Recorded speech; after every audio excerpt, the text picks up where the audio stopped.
It's my pleasure to introduce our next speaker, Dr. Terry Jo Bichell.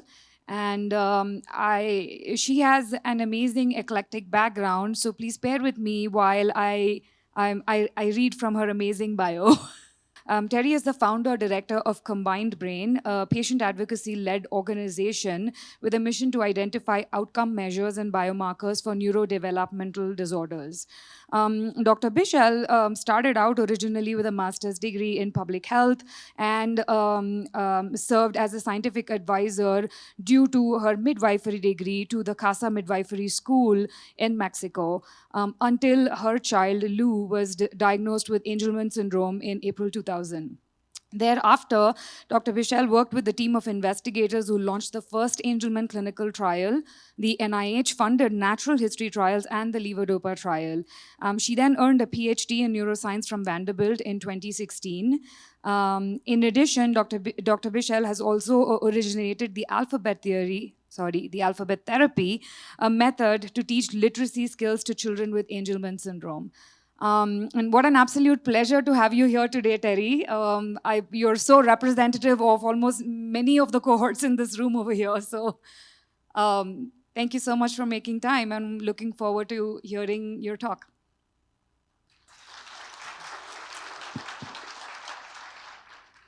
Okay, let me make sure I know how to advance. I do. Maybe. I pointed down there. Okay. So I was planning to talk to you all. Thank you so much for inviting me. I'm learning so much already. I love it. And I was planning to talk to you about knowledge being power and how connecting and collaborating to cure rare diseases is really important. But this morning, I woke up feeling kind of lucky, and I decided instead to talk about luck. And I'm going to talk to you instead about cures and luck and grit and teamwork. And I have to use notes because when I talk about my personal experience, I always get a little weepy. So if I weep, know that I'm perfectly fine. So at any rate, last night, I had the weird good luck to sit next to a guy who happens to be from the same town I'm from, Nashville, and happens to be working on an enzyme, arginase, that I did a PhD on. Strange to go from Nashville, Tennessee to Park City, Utah, and sit next to somebody who might actually care about my dissertation. It's like a miracle. So I actually went back to grad school. Oh, I have just this one financial disclosure. I'm sorry to say there aren't a whole lot more. So anyway, I went back to grad school to get a PhD in neuroscience as a middle-aged mom because I thought it might be the fastest way to cure my son. Whenever I talk about this, I feel a little bit like an imposter because I haven't cured the disorder I set out to cure, Angelman syndrome, the one my son was born with because of a deletion on a chromosome he got from me. I am a scientist now, a bona fide card-carrying scientist, but I still very much believe in luck. Talk about luck. In my family, we have 5 kids, so we spun the ovarian roulette wheel many times. Once we even got a set of identical twins out of the spin.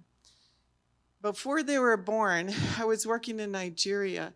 As she mentioned, I was a nurse midwife, and bizarrely enough, knowing that I have 5 children, I was working in family planning all over the world. Anyway, in Nigeria, I learned about the local belief that when a child is born after twins, that child brings luck. This is where I weep. Don't feel sorry for me. I always do this. No matter what I do, I can't stop it. It happens. So anyway, I thought, all right, let's have one more baby. We have 4 girls, let's go for the boy. pick an egg, any egg, spin the roulette wheel. And what do you know? We got the egg with a missing chunk that fell right out of chromosome 15. Do not feel sorry for me. That was 23 years ago. I was a nurse midwife back then. I mean, I talk all over the world and I do this every single time. You would think if I took any anxiety meds, maybe that would help. But anyway, I never feel anxious. Anyway, I was working then, as she mentioned, as a clinical advisor at a maternity center in Mexico. And I got a phone call with Louis' diagnosis. I didn't cry that time.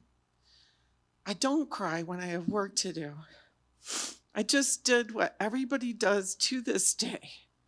I put the phone down, walked a mile to the nearest internet cafe, and started Googling.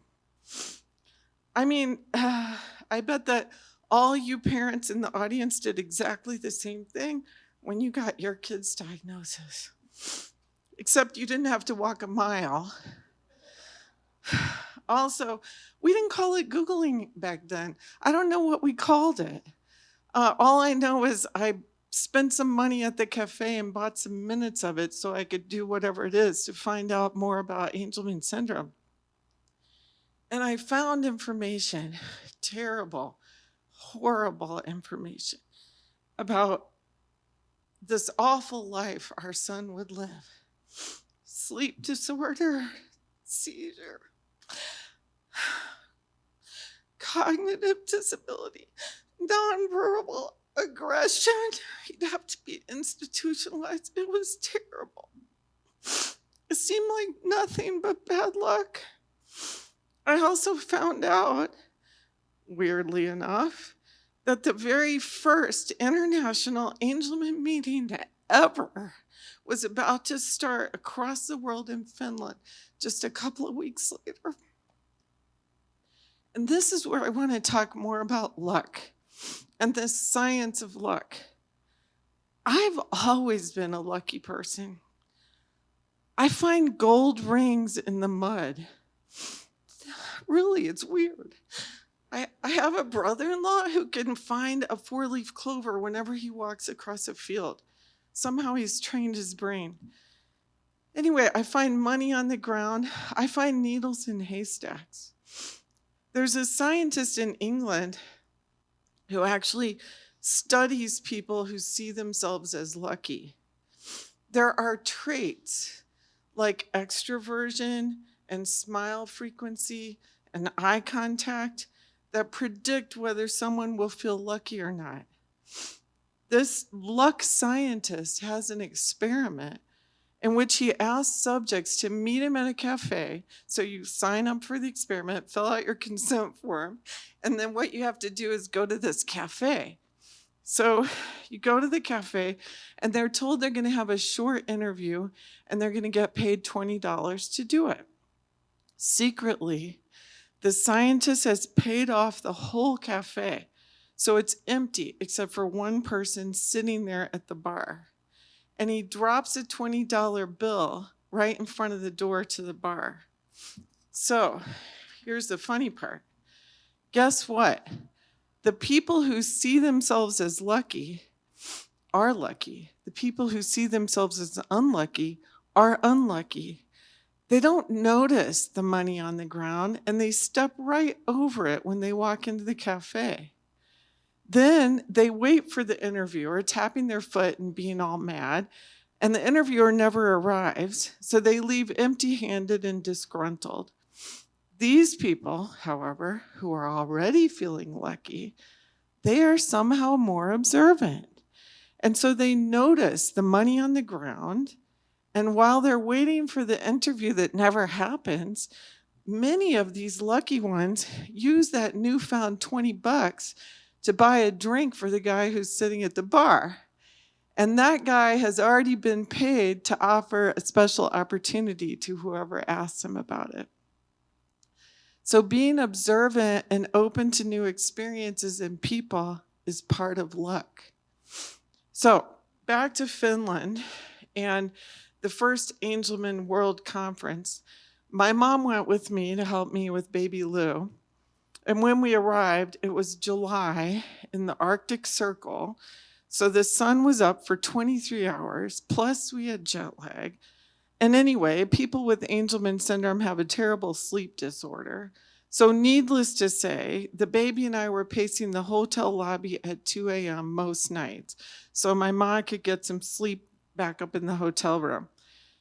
In the empty lobby, I noticed somebody else also pacing. It was Dr. Art Baudet, the very same geneticist who had discovered the gene for Angelman syndrome. Oh, Art would laugh at me if he knew I was crying about this. Just a few years before, Art was having trouble staying asleep too. What a lucky break to be meeting him in the middle of the night pacing in the lobby. We talked a lot about what made some people with Angelman syndrome seem to do better than others. He firmly believed that Angelman syndrome could be cured. It was a radical idea. I ended up working with him and a big team. We started the first clinical trials for Angelman syndrome. Believe it or not, we were supplementing them with folate, betaine, and creatine, of all things. Well, the creatine did not work for Angelman syndrome, sad to say. But there were many clues that came out of those studies, including a lot of natural history on Angelman syndrome. Anyway, how can you find a gold ring in the mud? You have to be looking for it. You have to believe it's there. How do we find cures for all these disorders that already exist and all the new ones just now being defined? How? With luck and grit. Thomas Jefferson, who, he used to be one of my favorites, now he's having some bad press, but he used to say, I'm a great believer in luck, and I find that the harder I work, the more of it I have. When I started working on my PhD, I was almost 50, but I firmly believed that Angelman syndrome could be cured, and I couldn't just sit and wait for other people to do the work. I had to jump in. I was highly motivated, but most of molecular genetics hadn't even been invented when I went to college the first time. I faced a steep learning curve, and I knew that I didn't know as much about biology as the average college kid walking around campus. So I studied really hard, and I watched a lot of biology YouTubes to catch up. I would go home and do all the regular chores, cook dinner, help the kids with their homework, and then go back to the lab after they were in bed so I could tend all my cells in their petri dishes. Labs are creepy at night. The lights are off, things beep, stuff smells weird, but cells need to eat just like the kids do. Only they're fed a kind of electrolyte soup that you squeeze into the dishes with a pipette gun. I spent a lot of late nights wearing a gown. I'm gonna cry again. Here I go again. It's just, I wish I could give me a shot for that.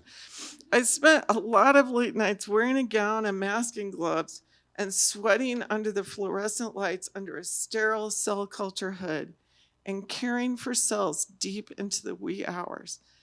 I would weep, as you may easily imagine, tears running down my cheeks under my mask because I missed being at home cuddling the little boy I was trying to cure. Because of my lack of experience, it took me longer than the average grad student to culture cells and do experiments. That's why I was there so late at night. My experiments just weren't working. I assumed it was my fault, so I worked harder, stayed up later, split more cells. Turns out, being an old new scientist made me more careful, more thorough, but I didn't know that yet. Hold that thought. After a whole summer of failed cell experiments, I told my mentor that my cells had simply lost their phenotype. Of course he didn't believe me, so he pulled me off the cell culture experiments and moved me over to the mouse experiments. I knew I needed to make a change in the way I was doing things, different than the average grad student, or I would go crazy, and so would my whole family, especially probably my husband.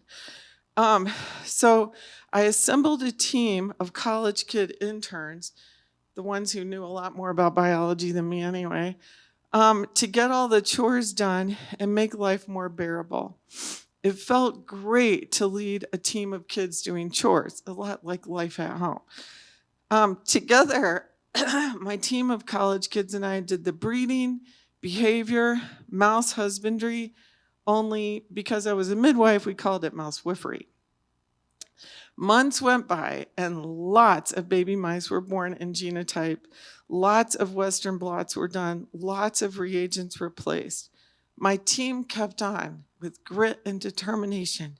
And above all, we were boosted by the strong belief that grit and determination would work. You have to have that. Along the way, we actually discovered some stuff about circadian rhythms and retinal formation in Angelman, and more stuff about brain enzymes in Huntington disease, including arginase. So we got lucky and we found clues to cures. And guess what? The new young cell guy found out that his cells all lost their phenotype too, and that the cell cultures had indeed all lost their phenotypes. It turned out that being an old new scientist was good for science after all. So anyway, I went back to school to learn neuroscience because I thought that was the best way to help my son. But here's the funny part. While I was weeping under the cell culture hood and then sacking countless mice, other scientists elsewhere did great science and found drugs for Angelman syndrome. Not just one, but many, many treatments. Repurposed drugs, GABA receptor agonists, gene therapies, antisense oligos, and small molecules. All of these are reversing symptoms of my son's disorder in animal models, and some of them are already moving through into clinical trials. This is a bit of an old slide, and Ultragenics isn't included on here, and they should be, because they're one of the ones that has an amazing compound in clinical trials right now. It turns out that at this moment, it's really lucky to have Angelman syndrome, because there's a chance, a real chance, that it will be cured in my son's lifetime. Can you believe it? It turns out that one of the chores that needs to be done to cure Angelman syndrome and to approve treatments for creatine deficiency disorders and all the other rare disorders running around, it's a way to measure whether or not the new drugs are working. We need biomarkers and outcome measures as much as we need new drugs. That sounds so boring. I mean, just measuring a cure, it's not nearly as exciting as finding a cure. But mark my words, it is just as important. In fact, this is what keeps me up at night now. I don't do any more weeping. I pace the floor.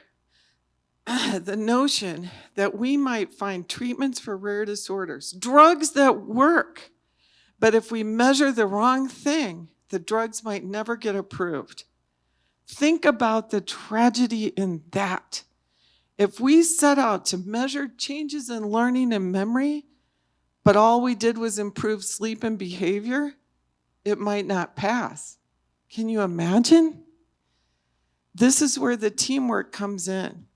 A lot of companies and academics who are racing to find the next best treatment for what ails all of our kids. They're competing with each other, competing for attention, money, grants, and patience. But there are basic things they all need, we all need, to get faster to the top of the heap, like data and biomarkers and outcome measures. It's like hiking separately to the top of the mountain or building a gondola so everyone can get there faster.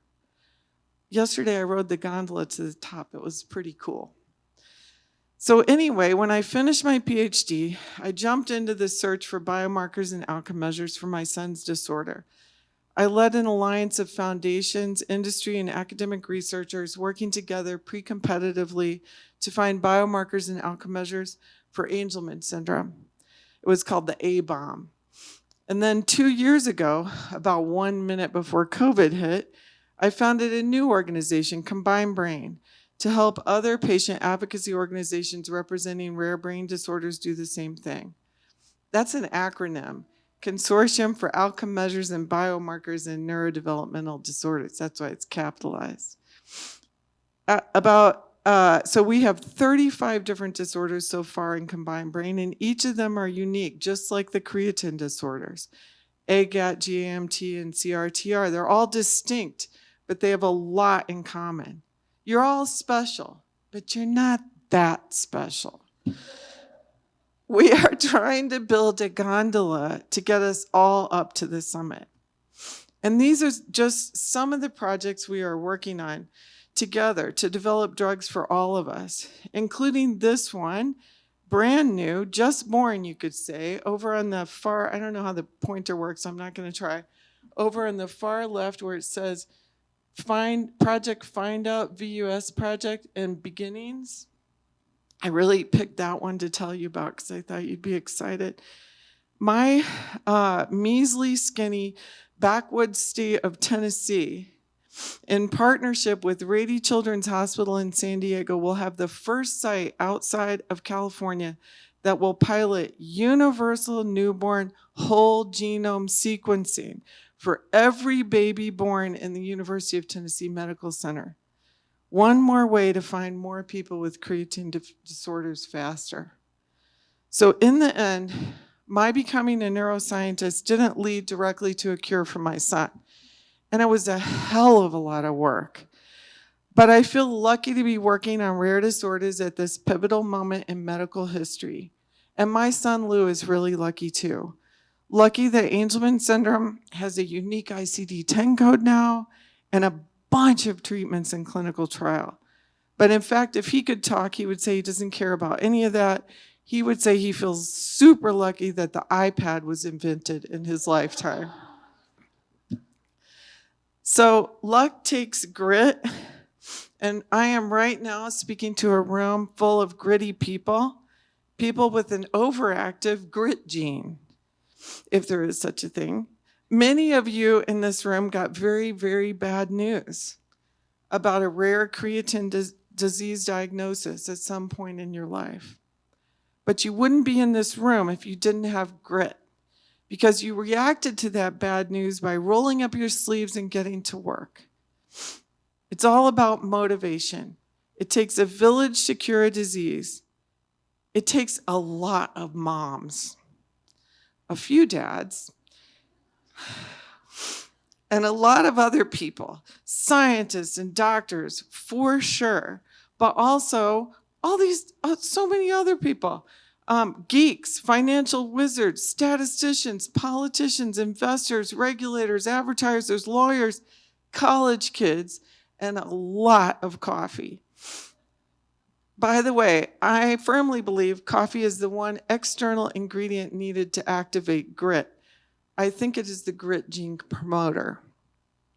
So anyway, did anybody find the $20 bill I threw on the ground in the middle of the room out there? Did anybody? That's because you didn't give me the 15-minute break for me to put it out there. That's why I had to run out there. If you found it, hold it up.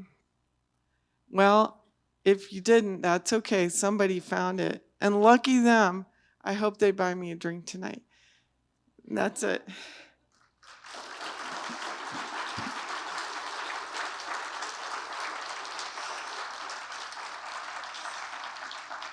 So thank you very much. I was supposed to leave time for questions. I don't know if I did. You did. Okay. We're going to stay here. Talk your ear off. All right. And I won't cry when you ask me questions. It's only when I give this speech. It's just so predictable. So feel free. Anything. I guess I'll start off with a question. So, Terry, do you have any advice from your experience, do you have any advice for the scientists, researchers in the room that are trying to make a dent in this problem? Collaborate. Talk to each other. See if there's something you can share. Even if you have to keep some secret so that you can publish and get a promotion. If there's something you can share, share it, because sharing it will get you all there faster and it will get you more publications together.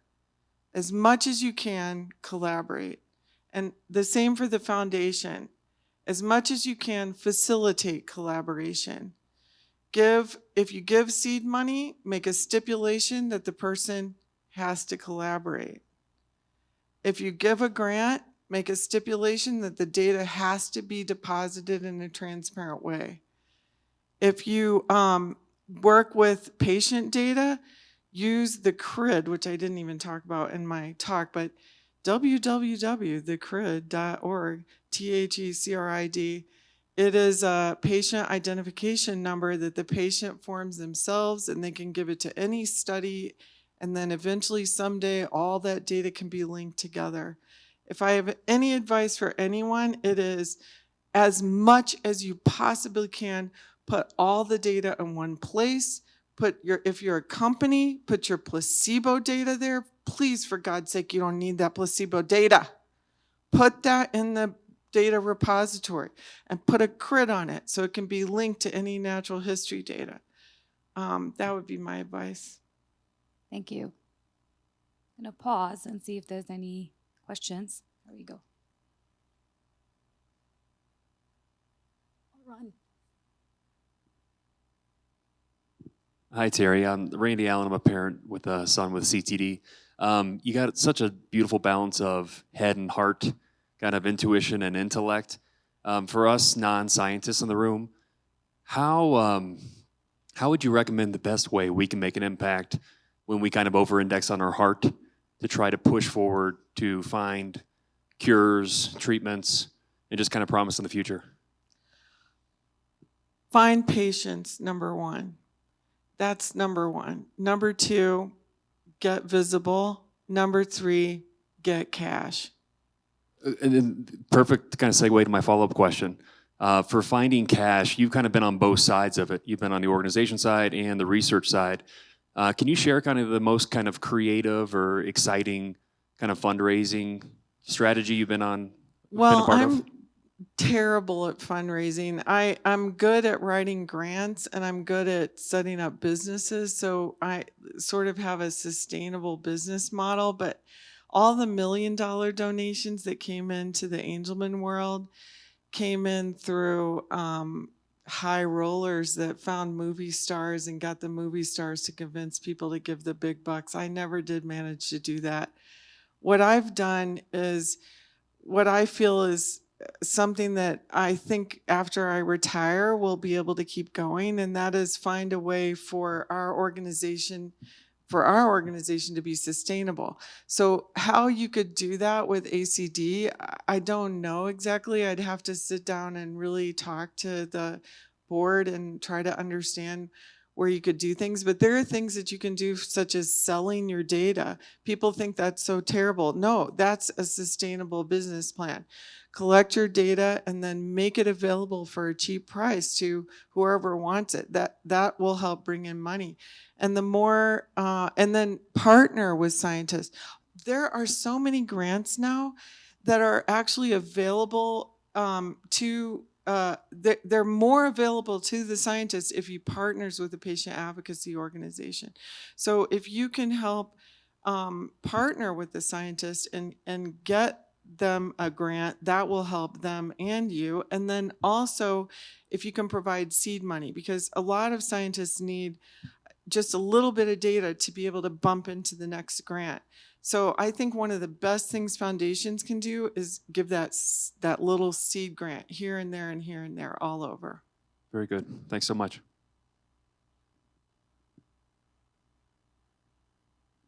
Thank you. Hi, Terry. I don't have a question, but... Are you from Nigeria? No, I'm from Ghana. Oh, okay, I was going to say, are you a twin by any chance?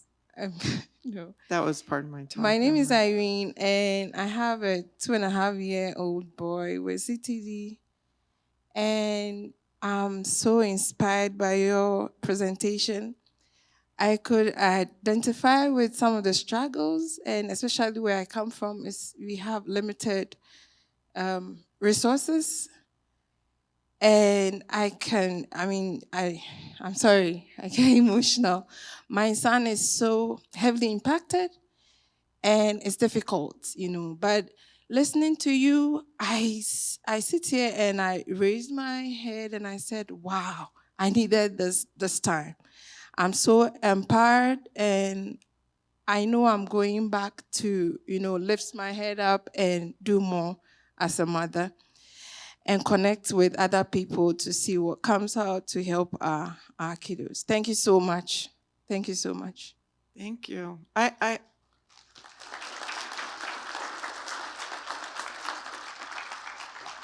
Let me talk to you after. I have a good friend who I was my a grad student older than me he was like 25 years younger than me, but he was my elder in the lab, and he was from Ghana, and he has gone on to do amazing things. So I'll try to connect you. Yeah. My name's Dan. I have a 7-year-old with CTD who you guys can all hear in the back right now. Thank you for sharing your story. It was very, very inspiring. You mentioned that you now have, I think it was 5 pharmaceutical companies. Oh no, it's more like 30. Even better. Was there a catalyst that, that if we had 30 pharmaceutical companies looking for a treatment or a cure for CTD, it would be obviously fantastic. It seems somewhat surprising to me that there are so many that may have started the process at a similar moment in time with looking at the clinical trial graph that you gave. Was there any kind of single catalyst or something that you could speak to that caused that you're aware of? I think that's a great question. There were a couple things that came together at once. So Art Baudet went around telling people he thought the Angelman syndrome was curable. People thought he was crazy and he's a very, very famous geneticist. People really thought he had lost his marbles because we're talking about intellectual disability. I mean, the mental retardation, and no one thought you could possibly reverse that. But there were some experiments done that seemed to indicate that it was a synaptic disorder, not a disorder of structure.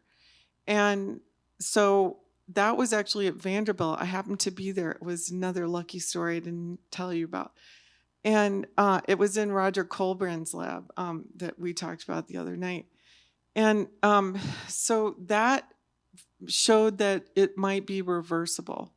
So that experiment happened. And then that caused a foundation to form, a separate new foundation.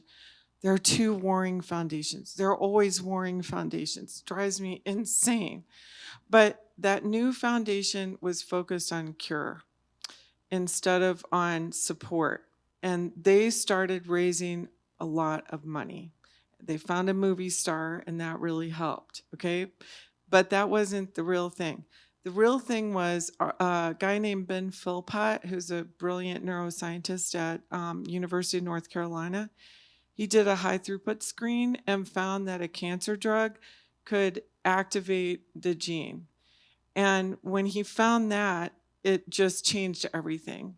You could activate the gene in a dish.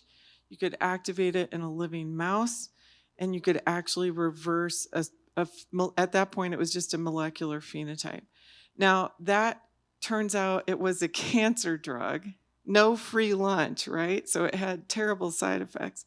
But it pointed the way to the fact that it could be activated, and that if you did activate it, you could actually maybe reverse the phenotype.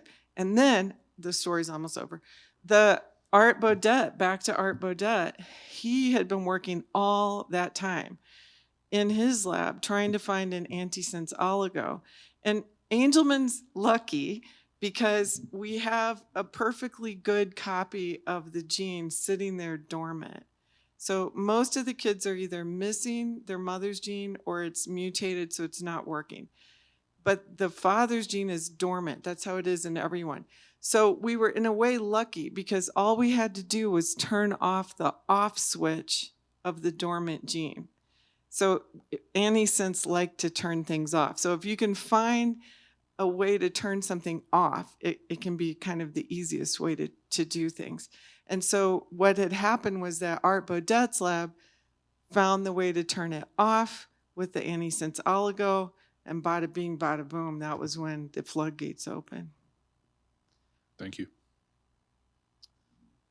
So it wasn't one thing.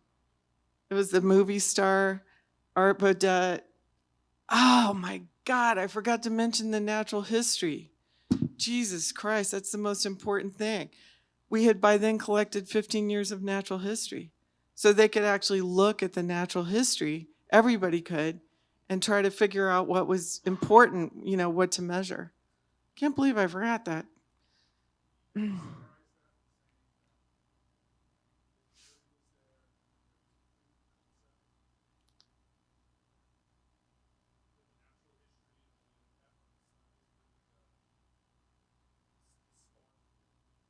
Yeah. I'm going to restate it since you gave up your microphone. I'm just going to restate what you said. Yes, I think you're absolutely right. The theory is there. The community was organizing around the theory. The proof of concept hit, and by then we already had all the data from the natural history trial, and we had the movie star, which was Colin Farrell.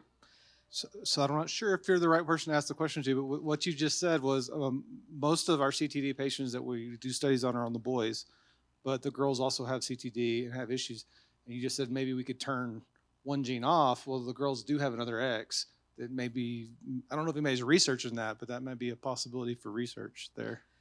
There's a lot of really interesting research on X inactivation, and it would help a lot of different disorders. So it might be nice to see if any of those people are also working on this and see if they might want to do a little pilot here and there. Yep. Okay, y'all. Thank you.